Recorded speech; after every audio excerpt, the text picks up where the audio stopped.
Question of the day. Is the original Samsung Galaxy Watch worth it? Not at the original price, at the new discounted price. So, original price for the Samsung Galaxy Watch was between $500 and $650, depending on the version that you got. This one I got for $220 at the discounted rate. Why was it discounted? Because the new one has come out not that long ago. Samsung Galaxy Watch 3, and that is selling somewhere around the same price, between $500 and $600 Australian. You can do the conversion, I'm not gonna bother. Obviously I bought this one, so I feel that it's worth it at the lower price, but why do I think it's worth it? I think firstly we need to do a little bit of a comparison between the two. So, the new Galaxy Watch 3, it is a little bit thinner and a little bit lighter. 14% thinner, 15% lighter. It's also a slightly different design. It's a bit more streamlined. It doesn't have the chunk. And it is a bit of chunk that this one has. What does that break down to? The new one is a bit slimmer, sleeker, classier. It's the type of watch that you could probably get away with wearing a suit, going to a good function, something like that. This one, for me, it's a sporty looking watch. It's one for the gym. It's one to go for a run. It's one to wear around the house. It's one to, you can still wear it for work and everything else. I mean, you can easily get away with wearing this sort of watch, but it's definitely not, for me, a classy looking watch. For me, this is winner on style. I like this one. I like the weight. I have a relatively large wrist myself, so it doesn't sort of drown out my wrist. It doesn't look weird or out of place. So for me, that wasn't overly important. The next thing though, can make a little bit of a difference. So display-wise, not too much difference. Not too much. So the smaller one, the same size, 1.2 inches in terms of diameter. The larger one though is 1.4 for the new one and 1.3 inches for the old one. So a little bit bigger, even though it's more slimlined. And that's because the bezels, so the rotating bezel and everything else, that a lot thinner on the new version. Hopefully I've got an image somewhere around the place. My editing skills are a little bit dicey, so we'll see what happens. Then we go down to the sort of gadgets and gizmos that are in there as well, the monitoring sensors. So the new one has the same stuff as this one. It's not missing out on anything, but it does have a couple of little extra things. So the big advertising one is the blood oxygen meter. So basically it measures the amount of oxygen in your blood at any given time. Now this can help with metrics in terms of good sleep, in terms of exercise, all those sort of things. So it is an important one, but I don't feel it's a real necessity. It's more of a luxury, personally. Of course, if you're a super fitness junkie, then maybe it is a necessity. I don't know. The other one though is a little bit of a mixed bag. So the other one's a blood pressure monitor. So, but it's region specific.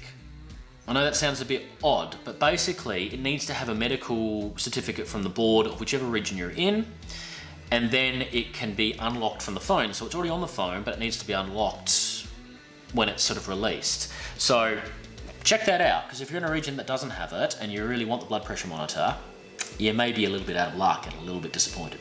Sad panda. All right, so that's sort of the metrics on the health side of it. The other ones, probably a little bit more important, but for me, maybe not so much. So in terms of in the guts, new one has 8 gig of internal memory, old one 4 gig. Double the size, does it matter? I don't think so.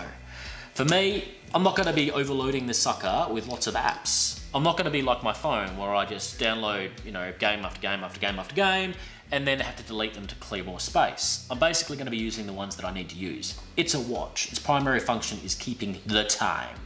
So that's what I'm gonna be doing. But that's just me.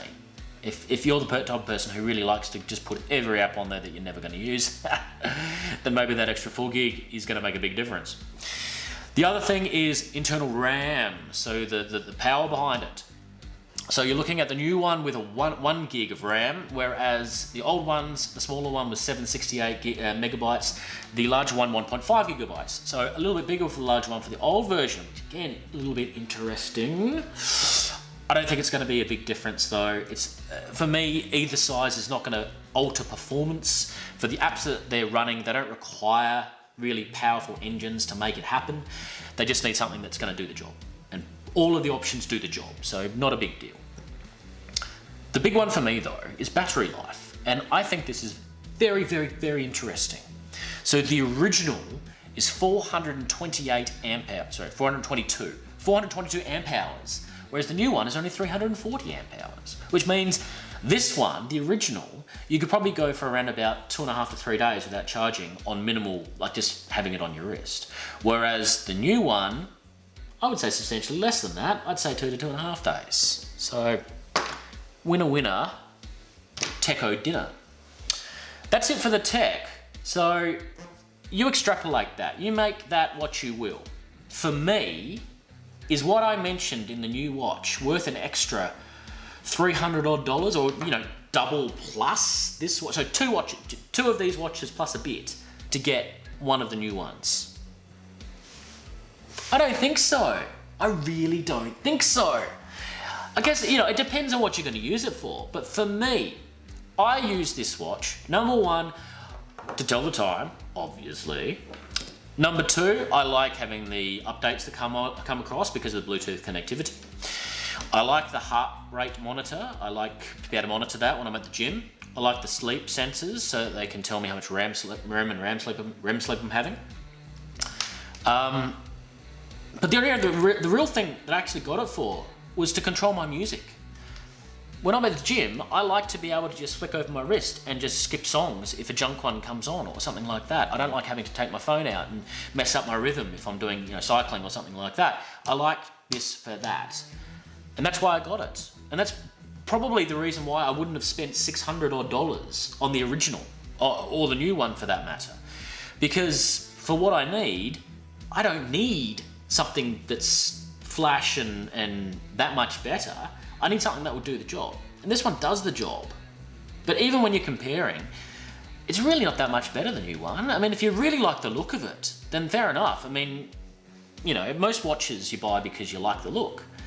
I mean, you're not going to spend, 20, 30, 40 grand on a premium watch unless you really, really like the look, and it's not going to do anything different other than tell the time, is it?